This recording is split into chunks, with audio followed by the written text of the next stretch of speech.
नमस्कार, सीएनबीसी आवाज मोतीलाल ओसवाल स्टूडियो में आप सभी का स्वागत है। तैयारी अब शुरुआत करते हैं 10 के दमदार ट्रेड्स की हेडलाइंस के साथ। मार्च सीरीज की बेहद कमजोर शुरुआत, निफ्टी करीब 300 पॉइंट फिसल कर 22,200 के पास। बैंक निफ्टी भी 500 पॉइंट नीचे। मिड कैप और स्मॉल कैप में तगड़ी बिकवाली, दोनों इंडेक्स 2.5% से ज्यादा नीचे। आईटी शेयरों का हाल सबसे बेहाल, इंडेक्स करीब 3.5% नीचे, ट्विन डिमा के नीचे फिसला। 4 दिन के अंदर लगभग 3,000 पॉइंट गंवाए। विप्रो, टेक महिंद्रा और परसिस्टेंस में करीब 5% की गिरावट। मेटल और ऑटो शेयरों का भी बुरा हाल। वायदा के नए खिलाड़ियों की जमकर पिटाई, पतंजलि फूड्स 9% टूटा। टाटा टेक भी 4% फिसलकर अब तक के लोएस्ट लेवल पर आया। टीटागढ़ और इरिडा में भी 4% की गिरावट। आईआईएफएल फाइनेंस पर भी दबाव। आज के बिग स्टॉक्स और स्पॉटलाइट पड़े सटीक। बिग स्टॉक्स सेगमेंट का शेयर ग्रेन्यूल्स इंडिया करीब 5% टूटा, वहीं इंडिगो में दिखी मजबूती। स्पॉटलाइट के शेयर एम्फेसिस और कोफोर्ज 3% तक टूट गए। कमजोर बाजार में भी कोल इंडिया मजबूत, शेयर 3% चढ़कर बना वायदा का टॉप गेनर। कंपनी ने सब्सिडरी के कोयले के दाम बढ़ाए, ब्रोकरेज भी हुई बुलिश। मॉर्गन स्टैनली ने दी ओवरवेट की रेटिंग।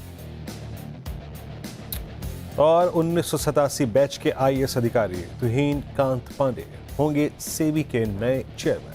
माधवीपुरी पुंछ की जगह लेंगे। फिलहाल फाइनेंस सेक्रेटरी के पद पर है कार्यरत। ओके, अच्छा वीरू बताए, थोड़ा सा बात करते हैं। एक ना, अगर स्टॉक्स नहीं होते, इंसान होते और उनके बीच में कॉन्वर्सेशन हो रही होती, तो आज कॉन्वर्सेशन हो रही होती दो स्टॉक्स के बीच में, जीएनएफसी और पतंजलि के बीच में। एक बार दोनों का चार्ट रख दीजिए स्क्रीन पर। और जीएनएफसी और पतंजलि के बीच में कॉन्वर्सेशन पता क्या हो रही होती? जीएनएफसी आज 2.25% नीचे है, कम गिरा है। पतंजलि लेकर आई है। पतंजलि का स्टॉक, जीएनएफसी पतंजलि को बोल रहा होगा क्यों बेटा आ गया स्वाद, क्योंकि कल जीएनएफसी एफएनओ से बाहर हुआ है और आज पतंजलि एफएनओ में एंटर हुआ है। और ये देखिए, खुलते ही 10% का सर्किट एफएनओ में, मतलब एंट्री वाले दिन ही सीधा 10% का सर्किट। और जैसे कहते हैं ना, एक टाइम होता था कि लोग कहते थे कि काश स्टॉक एफएनओ में आ जाए, काश स्टॉक एफएनओ में आ जाए। आज की डेट में प्रमोटर डरता है कि मेरा स्टॉक एफएनओ में ना चला जाए। तो ये एफएनओ में गया तो बस वो उसकी पिटाई शुरू हो जाएगी। ये देखिए 10% खुलते ही, जैसे कहते हैं ना, सर मुंडाते ही ओले पड़े, ये वो वाला मामला हो गया आज। वो क्या कहते हैं ना, सर्वांग आसन है ना, सर्वांग आसन बोलते हैं ना, वही है इसमें। आप एग्जैक्टली 1637 पे, हाँ सर्वांग आसन 1631 पे, on the very first day of derivatives. अच्छा, आज अनु जानते हैं स्क्रीन पे पेन है क्या था? कोविड के टाइम था ना भाई, वो गिरावट शुरू हुई थी फरवरी आखिरी से और 25 मार्च तक आते आते 25 दिन में वो प्राइस डैमेज हो गया था। आज का डैमेज ना, मतलब स्क्रीन पे बैठा नहीं जा रहा, लिटरली ऐसा है। अब आपकी बात करते करते मेरी बात करते हैं ना, 1400 पॉइंट नीचे निफ्टी। सही कह रहे हैं आप, आज सही कह रहे हैं आप। तो वीरू काम करते हैं थोड़ा, एकदम मार्केट का हाल तो बेहाल ही है। निफ्टी 300 पॉइंट नीचे है, मिड कैप इंडेक्स 1300 पॉइंट नीचे है, एडवांस डिक्लाइन 1:11 का है। एफएनओ की जहाँ तक हमने बात की, टॉप लूजर्स पतंजलि हमने बताई दिया 10% नीचे है। ग्रैन्यूल्स देखिए अब आप 7% नीचे आ गया। मन्नापुरम देखिए अब आप एक बार 6% नीचे, इससे अच्छा तो बैन में ही रहेगी। 6% नीचे आज सीधा खुला यहाँ पर। जुबिलेंट फूड 5% नीचे, इंडसइंड बैंक 5% नीचे, परसिस्टेंट, बीएससी लेकर आइए जरा। बीएससी देखिए किस तरीके से गिरा। बीएससी और मन्नापुरम दोनों देखिए किस तरीके से गिर रहे हैं। अब काफ़ी स्टॉक्स हैं जहाँ पर अब प्राइस डैमेज सीवियर हो रहा है वीरू। जी हाँ, प्राइस डैमेज सीवियर हो रहा है। चलिए अभी काम करते हैं, मुलाकात करते हैं अपने पैनल से। और याद रखिएगा, इट्स डिफिकल्ट टू ट्रेड, और हमारे विचार आप स्क्रीन पे देखेंगे, कुछ देर में कॉल्स भी आएंगे, लेकिन be comfortable with your trades. अगर नहीं कोई गुंजाइश है तो उसको अवॉइड भी कर सकते हैं आप। राजेश सतपुते, प्रकाश कावासा पिछले कार्यक्रम से इस कार्यक्रम में भी, और कविता जी और अमोल अठावले जी यहाँ पर इस वक्त जुड़े हैं फ्रेश पर्सपेक्टिव लेके। कविता जी गुड मॉर्निंग, कैसा लग रहा है बाजार आपको आज? मैं सोच रही थी आज कॉल देना है नहीं देना है, आपने थोड़ा ईज ऑफ कर दिया बोलने के पहले। लेकिन यस, मार्केट बहुत ओवरसोल्ड है और आप देख रहे हैं यहाँ से सेल देना भी इट्स क्वाइट डिफिकल्ट। तो सेल ऑन राइस का एक अप्रोच रखेंगे। Cummins India as of now 2738 पर है। सो सेल ऑन राइज का अप्रोच रख सकते हैं आप। 2780 का स्टॉप लॉस मेंटेन करना है। ऊपर मुझे लगता नीचे में मुझे लगता है 2675 तक के प्राइस टारगेट इस काउंटर पर आते हुए दिख सकते हैं। सिंस डेली आरएसआई अगर आप देखें अभी अभी 40 के नीचे जाता हुआ दिखा है और अपने 10-20 EMA के नीचे ये काउंटर फिसलता हुआ दिख रहा है। तो देयर लाइज स्कोप कि यहाँ फर्दर शॉर्ट्स बनते हुए दिख सकते हैं। सेल ऑन राइज का अप्रोच आप कमिंस इंडिया पर रखें। वेरएस क्योंकि हम एक ओवरसोल्ड टेरिटरी की तरफ है तो एक बाय काउंटर देना चाहेंगे। रिलायंस संभाले हुए है मार्केट को। सो 1218 के लेवल पर है। 1209 के स्टॉप लॉस के साथ आप रिलायंस पर एक बाय ट्रेड ले सकते हैं 1224 1230 के प्राइस टारगेट के लिए। Okay, Reliance, it's buy call on Reliance. याद रखिएगा इस चैनल का स्वामित्व प्रबंधन रिलायंस इंडस्ट्रीज होल्ड करते हैं, तो कृपया जब भी रिलायंस से बातचीत हो, कोई कंस्ट्रक्टिव व्यू हो, any view, I mean short long, please एक निजी सलाहकार की राय ज़रूर रखिएगा। आगे बढ़ते हैं। अच्छा, मीन वाले ज़रा एक बार ये लेके आइए आप, मारुति। प्रकाश सर की एक शॉर्ट कॉल थी बाजार खुलते साथ, पहला कॉल जो स्क्रीन पे गया बहुत ही शॉर्ट कॉल मारुति, वो टारगेट अचीव हो गया प्रकाश सर की कॉल पे। प्रकाश सर, अच्छा ट्रेड रहा वो आपने, और एक बड़े गैप डाउन के साथ खुलने के बावजूद आपने शॉर्ट किया 3.5% नीचे 11,953 पे। आपका व्यू इस वक्त आपके दो स्टॉक्स क्या रहेंगे सर? मुझे अब भी वीकनेस है, अगर ट्रेड करना है तो कीजिए, अवॉइड कर सकते हो तो अवॉइड कर लीजिए। मुझे बजाज फिनसर्व लगता है यहाँ पर शॉर्टिंग अपॉर्चुनिटी, थोड़ा एक थक गया ऑन द अपोजिशंस पर। ट्रेड करें 1892 पर, मेरे ख्याल से स्टॉप लगाना चाहिए करीब 1910 का, ज्यादा नहीं। डाउनसाइड पॉसिबल है 1860 तक का, तो बजाज फिनसर्व शॉर्ट कर सकते हैं। Bajaj Finserv, not Bajaj finance, गलती से। ओके, चलिए बजाज फिनसर्व शॉर्ट कर सकते हैं यहाँ पर।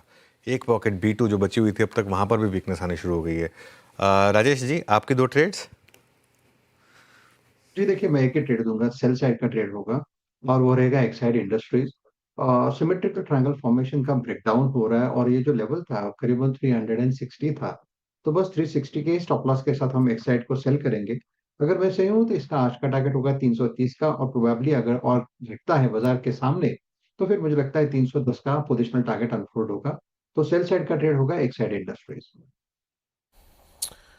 सेल साइड का राजेश जी ने हाथ खड़े कर दिया अनुज आज कि भैया मेरे से नहीं होगा, मैं एक ही कॉल दूंगा आज, वो भी सेल है एक्साइड 347.90 पे। एक सही है। एक चीज़ बताऊँ, ये ऑनेस्टी अच्छी है वैसे वीरू, क्योंकि मार्केट देखिए कितना ख़राब है ना, ज़बरदस्ती थोड़ा ना कि ट्रेड देनी है। हमने देखिए पिछले 40-45 मिनट में कितनी ट्रेड लिए हैं हमने, बहुत कम ट्रेड लिए हैं। क्योंकि और मैं एक चीज़ बताऊँ मैं आपको, ये भी हो सकता है कि क्योंकि हम इतनी कम ट्रेड लेते हैं तो लोग कहेंगे फिर हम क्यों देखें आपको। मुझे वो चलेगा, लेकिन क्या करें, अब किसी का लॉस तो नहीं करा सकते ना ज़बरदस्ती। तो ख़राब मार्केट है, अब क्या कर सकते हैं इसमें आप। और ऐसा भी नहीं है कि शॉर्टिंग भी आसान है, मार्केट में बीच बीच में शॉर्ट कवरिंग भी आती हैं। जैसे वो सुबह खुलते ही एक बार मिड कैप में एकदम से आ गई थी रिकवरी, तो इसके लिए टफ मार्केट है। तो ज़रूरी नहीं है कि आप ट्रेड दें ही। बिल्कुल स्ट्रैटेजी सही है एकदम वीरू, बिल्कुल बिल्कुल राजेश जी की सराहना कर रहा था मैं। और अब चलते हैं राजेश जी के बाद अमोल जी के पास। अमोल जी, आपके दो कॉल्स, और दो नहीं तो एक भी दे दीजिए, और एक नहीं तो कोई भी वो दिक्कत की बात नहीं है। जी नमस्ते एंड गुड मॉर्निंग। बिल्कुल, आई थिंक एक ही कॉल के ऊपर जाना चाहूंगा। ओवरऑल भी अगर हम देखते तो 1200 पॉइंट का करेक्शन था फरवरी सीरीज में। अब पहले घंटे में ही आज मार्च के सीरीज में 300 पॉइंट मार्केट डाउन। ओवरसोल्ड जरूर है, रिस्क टू रिवॉर्ड के हिसाब से शॉर्ट जाना थोड़ा मुश्किल लग रहा है, बट एचडीएफसी बैंक के ऊपर ध्यान जरूर जा रहा है। पोजिशनल पॉइंट ऑफ व्यू से जरूर देखा जा सकता है। 1697 के आसपास है अभी पोजिशनल टारगेट निकल कर है 1740 1750, और स्टॉप लॉस उसका रहेगा 1665 का। इंटरेस्टिंग फॉर्मेशन है, एक तो 2 या 3 दिन के करेक्शन में स्टॉक ने कंट्रीब्यूट किया नहीं है। दूसरा 200 डे सिंपल मूविंग एवरेज के पास स्टॉक ट्रेड हो रहा है, और तीसरा हायर बॉटम फॉर्मेशन अभी भी वीकली चार्ट्स पे मेंटेन है। तो I think positional point of view से जरूर देखा जा सकता है। ओके, चलिए एक ही ट्रेड है, लेकिन थोड़ी सी मार्केट में अब रिकवरी आ रही है, और मैं अपने शब्दों को तोल मोल के बोलूँगा क्योंकि एक पहली रिकवरी फेल हुई थी। बैंक निफ्टी में रिकवरी आ रही है, और बैंक निफ्टी का इंटरडे चार्ट लेकर आइए ज़रा स्क्रीन पर, और उसको अब लीड कर रहा है HDFC bank. In fact bank Nifty अब एक्चुअली टेक्निकली अगर आप देखें तो अपने इस आज की जो ट्रेडेड रेंज है इसके हाइस पर आ रहा है, और HDFC बैंक अब कोशिश कर रहा है उस इंटरडे हाई को क्रॉस करने की। देखिए, मैं फिर बोल रहा हूँ मैं कि मैं थोड़ा सा अपने शब्दों को तोल मोल के बोलूँगा, क्योंकि यू नेवर नो कब वो बड़ा सेलर आ जाए। लेकिन एटलीस्ट एक बार के लिए तो थोड़ा सा यहाँ पर लोअर लेवल पर कुछ बाइंग बैंक निफ्टी में देखने को मिली है। चलिए अब हम बात करते हैं पेडिग्री एडवाइजर के फाउंडर दिलीप भट्ट से। Dilip ji, good morning. आपने भी 2-3 बेयर मार्केट्स देखी होंगी, बताइए इस मार्केट से कैसे नेविगेट किया जाए, और रिटेल जो इस मार्केट में चट्टान की तरह खड़ा रहा है पिछले 3-4 साल में, जब एफआईएस की लगातार सेलिंग रही है, उनके लिए क्या एडवाइस होगी आप? Good morning Anuj ji. I think market ने ऑलवेज, हमने यही देखा है कि मार्केट कभी भी एक एक्सेस कमिट कर लेता है। अगर एक अब अंडर प्राइस से ओवर प्राइस में जाता है, ओवर प्राइस से अंडर प्राइस में जाता है। सो मुझे लगता है we are still seeing that phenomena कि अभी जो गिरावट देखने को मिल रही है, जिस तरह से जो हमने डेसिमेशन और कैपिटुलेशन देखा है कि बड़े स्टॉक हो या फिर छोटे स्टॉकों में, तो मुझे लगता है ये टिपिकल एक फेज होता है कि जहां पर पेसिमिज्म भी एक्सेस हो जाता है और जहां जैसे बुल मोमेंटम में ऑप्टिमिज्म एक्सेस हो जाता है। तो इस लेवल पे शायद थोड़ा बहुत निवेश करने का, थोड़ा बहुत इन्वेस्ट कर सकते हैं, जरूर कर सकते हैं, यही मानकर कि यहाँ से भी और भी थोड़ा बहुत गिर सकता है। लेकिन अभी शायद अभी जो रिकवरी आएगी it will be more in the front lines. लेकिन फ्रंट लाइंस में चैलेंज वही रहता है कि most of the stocks doesn't have any great kind of growth. लेकिन इस माहौल में किसी को ग्रेट ग्रोथ भी नहीं चाहिए, जरा सेफ्टी चाहिए, थोड़ा बहुत अच्छा रिटर्न मिल जाए तो बहुत है। तो मुझे लगता है इसके लिए काफी है जो फ्रंटलाइन स्टॉक है उसमें रहेंगे as far as most of the people are concern. और मिड कैप्स अभी भी शायद एक will play a secondary role, because mid cap ने भी वही एग्जिबिट किया है कि not first to rise but biggest to crash and first to fall. Okay, चलिए, तो ये इस समय मार्केट का मूड माहौल काफ़ी ख़राब। दिलीप जी, एक चीज़ जो इस मार्केट में क्लियरली विजिबल है कि मार्केट ने किसी को नहीं छोड़ा, लेकिन सबसे ज़्यादा पिटाई ऑफ लेट हो रही है आईटी स्टॉक्स की। क्या अब जिस तरीके से यूएस में समीकरण बैठ रहे हैं, क्या यहाँ से भी और बड़ी गिरावट आ सकती है, और करें क्या निवेशक आईटी सेक्टर में? मुझे लगता है कि आईटी में शायद जिस तरह से जो प्राइस करेक्शन हुआ है, मुझे लगता है it offers a reasonably very good opportunity in spite and despite जो कुछ भी यूएस में हो रहा है या होने वाला है, जिसको अभी भी किसी को कोई होल्ड नहीं है, ग्रिप नहीं है कि अल्टीमेटली क्या होने वाला है, not just in IT, in most of the sectors, because अभी भी things there are lot of moving parts.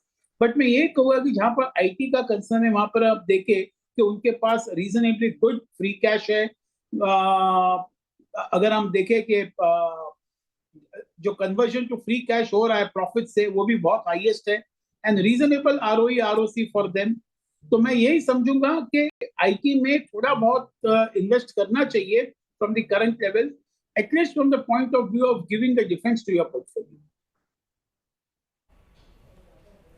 Okay, अच्छा, इस बीच वो जो निफ्टी बैंक है वो बात करते करते डी पे आ गया, तो सब जो फर्स्ट साइंस ऑफ रिकवरी जो है वो इंटरडे लो से वो आ रहा है निफ्टी बैंक में 48,150 से 48,428, यानी आप समझ लीजिए कि 250 पॉइंट की रिकवरी लोअर लेवल से आ चुकी है। अच्छा दिलीप जी, ये मैं समझना चाह रहा था आईटी के बारे में आपसे। आईटी का आज का प्राइस जो है सर 1400 पॉइंट का है, और इससे पहले मतलब आप समझ लीजिए कि अक्टूबर नवंबर तक तो निफ्टी आईटी स्टेबल था, लेकिन बाद में इसने कोलैप्स होना शुरू किया। ये निफ्टी आईटी के इस फॉल की चिंता क्या है, और आप कैसे इस प्राइस को कंसिडर करेंगे? It's a price to consider for as a buyer for investor, या अभी अवॉइड करना चाहेंगे आप इसको? आई थिंक जैसे मैंने अभी थोड़ी देर पहले ही कहा कि आपने जो आईटी के बारे में पूछा है, द अनसर्टेन, ये तो एक कॉमन मतलब टेम्पलेट तो बहुत कॉमन है मार्केट्स में, market doesn't like uncertainty.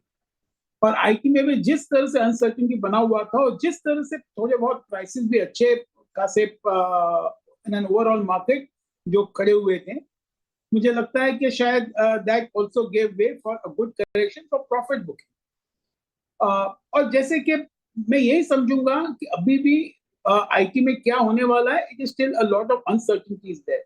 But जिस तरह से ये जो आईटी के कंपनीज है जो वेरी वेल मैनेज्ड कंपनीज हैं, फ्री कैश कन्वर्जन है, फ्री कैश फ्लोज है, returns on equity also is reasonably good, तो इसमें जरूर इन्वेस्ट करना चाहिए at least from a defence to give your defence to your portfolio, and maybe जब भी ये मार्केट रिकवर होके आगे बढ़ेगा, I think IT also will play a very prominent role in the recovery.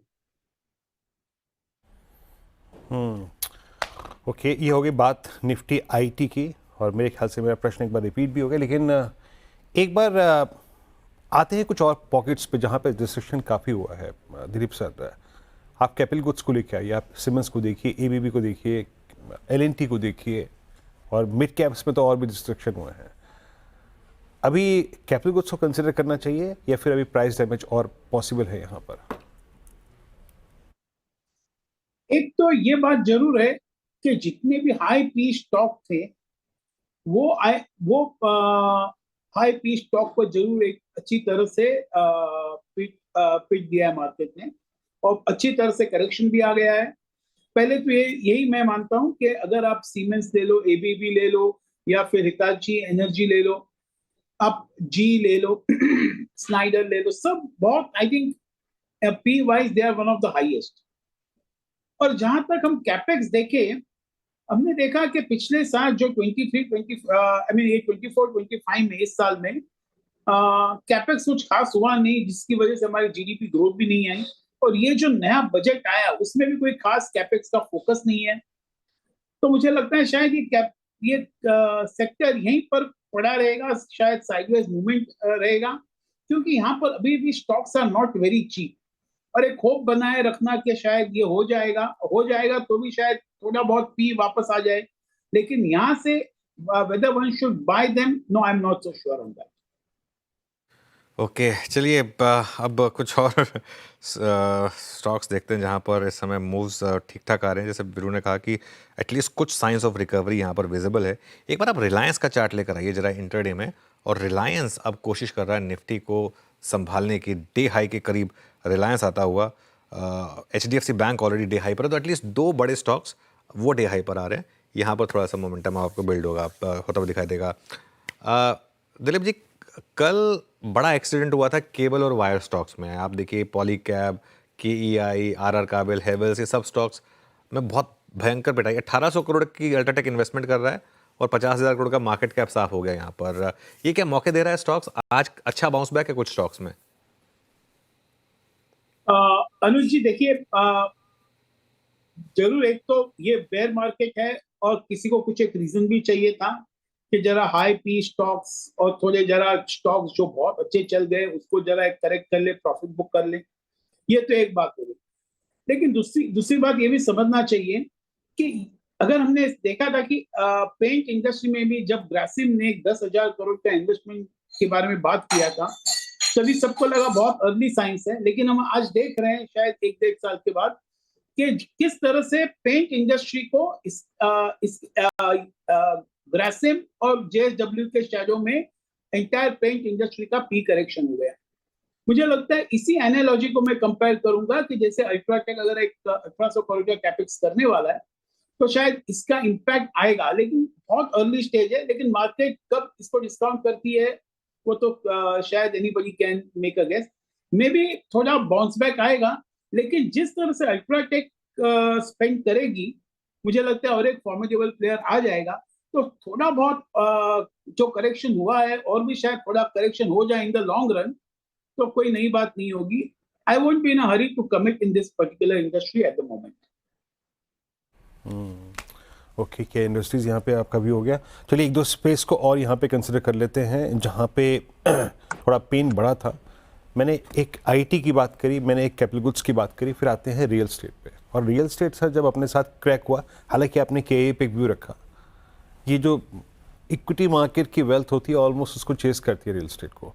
और मैं एटलीस्ट दिल्ली NCR में कुछ प्राइस टिक्स जो देख रहा हूँ रियल स्टेट के, उसमें मेरे को थोड़ी सॉफ्टनेस की भनक लगने लगी है. आपका रियल स्टेट पे व्यू क्या है? बिल्कुल, I think I agree with you कि जो स्टॉक मार्केट और रियल एस्टेट शायद साथ में चल रहे थे, बिकॉज काफी पैसा जो बन चुका था रियल एस्टेट में, और जो काफी लोग जो कैपिटल गेन्स के चक्कर में, खैर अभी इस साल 24-25 में वो इतना बहुत रियल एस्टेट में इन्वेस्ट करने से फायदा नहीं मिलेगा, लेकिन जो टैक्स एग्जेम्पशन अभी तक मिल रहा था उस हिसाब से काफी जो पैसा रियल एस्टेट में बन रहा था टैक्स एग्जेम्पशन के हिसाब से भी बड़ा पैसा एक प्रीमियम प्रॉपर्टीज में जा रहे थे।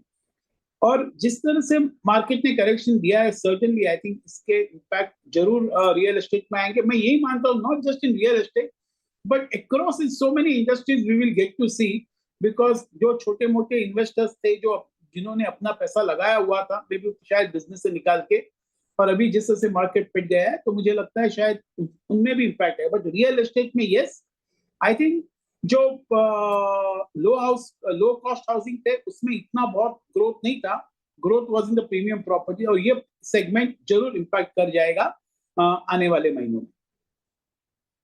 ओके दिलीप साहब, बहुत बहुत शुक्रिया आप इस कार्यक्रम में शामिल हुए और सभी इंडस्ट्रीज सेक्टर्स पर अपनी राय रखी आपने। और अब एक काम करते हैं, विषय को चेंज करते हैं, अब चलते हैं आशीष जी के पास, आशीष चतुर्वेदी जी के पास। आशीष जी क्या करना है आप?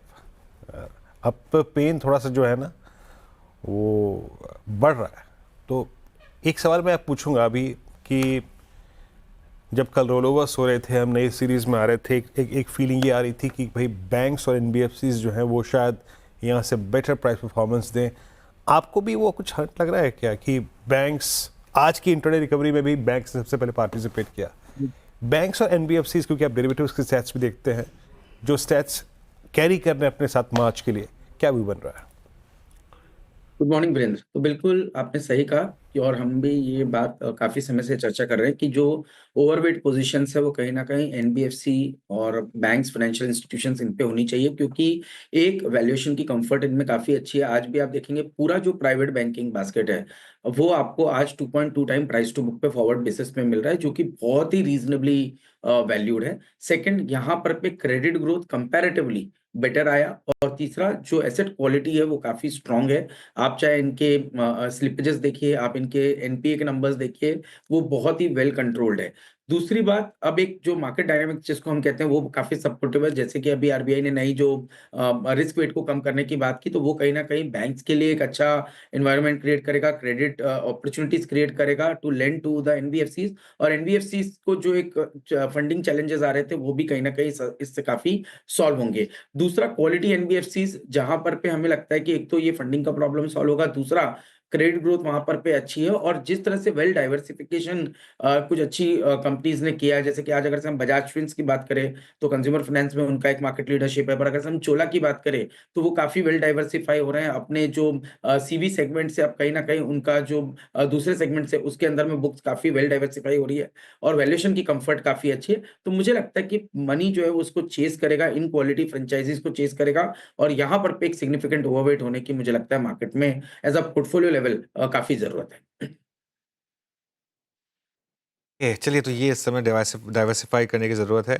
आशीष, गुड मॉर्निंग। कल भी हम बात कर रहे थे वैसे ये cable and wire stocks Polycab और केआई में आज अच्छा बाउंस बैक है, मतलब अच्छा 3% को आप 20% के बाद शायद अच्छा ना भी कहें, लेकिन क्या कल मामला ओवरडन हो गया था दोनों स्टॉक्स में? गुड मॉर्निंग अनुज। तो ये कल भी हमने चर्चा की थी कि ये थोड़ा सा मार्केट ने सेंटिमेंट को ज्यादा वैल्यू दिया, क्योंकि जो पेंट्स में हुआ उसी को शायद मार्केट रेप्लिकेट करने की कोशिश कर रहे हैं। बट हमें समझना होगा कि पेंट्स काफी हद तक एक ऑर्गेनाइज्ड मार्केट है, और वहां पर पे अगर से कोई लीडरशिप नहीं आती है, और खास तौर पे जब आपने देखा कि ग्रासिम की एंट्री हुई, साथ में जेएसडब्ल्यू ने भी पेंट्स बिजनेस में एंट्री ली, तो उसका इंपैक्ट डेफिनेटली लीडर्स पे पड़ेगा, और उसकी वजह से पी के अंदर एक बड़ी डी रेटिंग आई, और कहीं ना कहीं नंबर्स भी आपको इन पेंट कंपनीज के की ग्रोथ में दिखने को नजर आएंगे। बट वायर्स एंड केबल्स के अंदर में थोड़ा सा मामला दूसरा है, एक कि ये बहुत ही फ्रेगमेंटेड मार्केट है, अनऑर्गेनाइज्ड प्लेयर्स आज भी यहाँ पर पे काफी बड़ी प्रेजेंस रखते हैं। दूसरी बात, ये कोई बहुत हाई मार्जिन बिजनेस नहीं है। जहां पे पेंट्स का जो बिजनेस है वहां पे ऑपरेटिंग मार्जिन काफी स्ट्रांग होती है,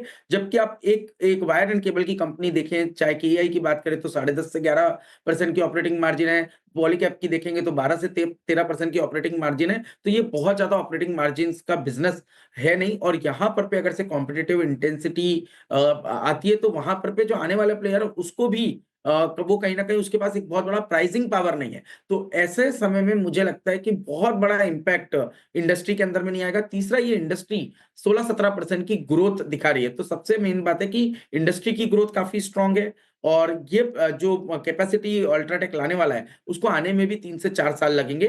तो इन सबको ध्यान में रखते हुए हमें लगता है कि ये सिर्फ हुआ ये कि पॉलीकैब या केईआई जो स्टॉक्स एक हाई पी मल्टीपल पे चल रहे थे, उनके पी मल्टीपल में डी-रेटिंग आई है, बट मुझे नहीं लगता अर्निंग ग्रोथ में कोई भी इम्पैक्ट आएगा। इसलिए आप देखेंगे इनके अंदर बाउंस जल्दी आएँगे और मैं तो समझता हूँ कि कोई भी अच्छी डिप इन स्टॉक्स में आए, तो पोर्टफोलियो लॉन्ग टर्म पोर्टफोलियोज़ को लॉन्ग टर्म इन्वेस्टर्स को अपनी पोजीशंस को एवरेज भी करना चाहिए या न्यू एंट्रेंट को भी इन स्टॉक्स के अंदर में एंट्री लेने के बारे में सोचना चाहिए। तो हमारे तो पोर्टफोलियोज़ में दोनों ही stock as a portfolio holding है और हमने इनमें कोई भी हमारी पोजीशंस को कम नहीं किया है। ये तो ये बात हो गई आपकी पॉलीकैब की भी। अच्छा, ये यकीनन आप आशीष अपनी टेबल पे बैठे होंगे, अपनी रिसर्च टेबल पे। आपने बीते 10 दिन 15 दिन में जो ऑटो में प्राइस डैमेज हुआ उसको कंसिडर भी किया होगा। मारुति आपकी टॉप कॉल्स में था, अन्य कॉल्स में भी था। वहाँ पे क्या कर रहे हैं आप लोग? क्या बॉटम फिशिंग करेंगे? और एक और बात, क्या ये 21,822,200 प्राइस थोड़ा हिम्मत जुटा के दमखम दिखा के कंसिडर करने लायक है क्या एवरेजिंग? बिल्कुल, तो पहले मैं ऑटो की बात करूँगा वीरू। तो देखिए, जहाँ तक कि ऑटो का सवाल है, मारुति की लीडरशिप पे हमें पूरा भरोसा है। एक तो सबसे मेन बात है कि हमें लगता है एक्सपोर्ट की जो इनके नंबर्स हैं वो काफ़ी स्ट्रॉन्ग आएँगे। तो डोमेस्टिक में तो जो होगा, साथ ही साथ एक्सपोर्ट भी एक बहुत बड़ा कंट्रीब्यूटर रहेगा मारुति की ग्रोथ के लिए। सेकंड बात, हमें लगता है कि जिस तरह से इन्होंने नए एसयूवी लॉन्चेस किए हैं एंट्री लेवल सेगमेंट पे भी, वो मार्केट लीडरशिप वापस से कहीं न कहीं जो मार्केट शेयर लॉस मारुति ने किया था पिछले कई सालों में, उसके 2 ही कारण थे। एक, एसयूवी के लॉन्चेस नहीं होना और दूसरा ईवी सेगमेंट में इनकी कोई बड़ी प्रेजेंस नहीं थी। अब ये दोनों चीज़ को इन्होंने कवर अप करने की कोशिश की है। तीसरा, टेस्ला की एंट्री होती भी है तो मुझे लगता है कि वो जो प्राइस पॉइंट पे टेस्ला आएगा, वहाँ पर पे मारुति का कॉम्पिटिशन नहीं रहेगा। यही चीज़ आप देख रहे हैं आइशर वर्सेस जो रॉयल एनफील्ड वर्सेस आप देख रहे हैं कि जो दूसरी बड़ी टू व्हीलर की गाड़ियाँ आई है, वो उनके प्राइस पॉइंट में बहुत बड़ा डिफरेंस है, इसलिए आइशर के नंबर्स हमेशा बेटर आते हुए दिखते हैं। यही चीज़ मेरे हिसाब से फोर व्हीलर सेगमेंट में होगी। मारुति जो एंट्री लेवल गाड़ियों पे फोकस कर रहा है, एंट्री लेवल एसयूवी पे फोकस करेगा या इवन ईवी पे भी जब एंट्री करेंगे, तो वो जो प्राइस पॉइंट है, वहाँ पर पे कॉम्पिटिशन नहीं आएगा और उसका बेनिफिट क्लियरली मारुति को देखने को मिलेगा। और इसकी वजह से मुझे लगता है कि कोई भी डिप जो मारुति में आ रही है, वो 11,600 11,500 का जो ज़ोन होगा, वो बहुत अच्छा ज़ोन होगा, जहाँ पर पे पोज़ीशंस को एवरेज करना चाहिए। लॉन्ग टर्म इन्वेस्टर के लिहाज से मेरे हिसाब से मारुति काफ़ी वेल प्लेस्ड है और हमारे पोर्टफोलियो में इसकी पोज़ीशन बनी हुई है और हमने इसके अंदर कोई पोज़ीशन को कम नहीं की। उल्टा मैंने जैसे कहा 11,500-600 के एरिया पे इनके अंदर पोज़ीशंस को एवरेज करने की भी पॉसिबिलिटी काफ़ी बन सकती है। आशीष जी, बहुत बहुत शुक्रिया आज हमारे साथ जुड़ने के लिए और इन सब टॉपिक्स पर बात करने के लिए। मार्केट में थोड़ी रिकवरी आ रही है, जहां हम एक समय पे थे वहां से तो बेटर है। हालांकि अभी भी मामला खराब ही है, लेकिन एटलीस्ट 22,224 के लो से 50 पॉइंट की रिकवरी। बैंक निफ्टी में अच्छी रिकवरी है, कर्टसी HDFC बैंक। अब हम 48,452 पर हैं, जबकि लो 48,161 का था, तो करीब करीब 300 पॉइंट की रिकवरी हुई है। मिड कैप और स्मॉल कैप का हाल लेकिन अभी भी बेहाल है। काफ़ी सवाल होंगे आपके, तो एक छोटा सा ब्रेक लेकर हम वापस लौटेंगे और श्रेया तैयार हैं ट्रेडर्स हॉटलाइन के साथ।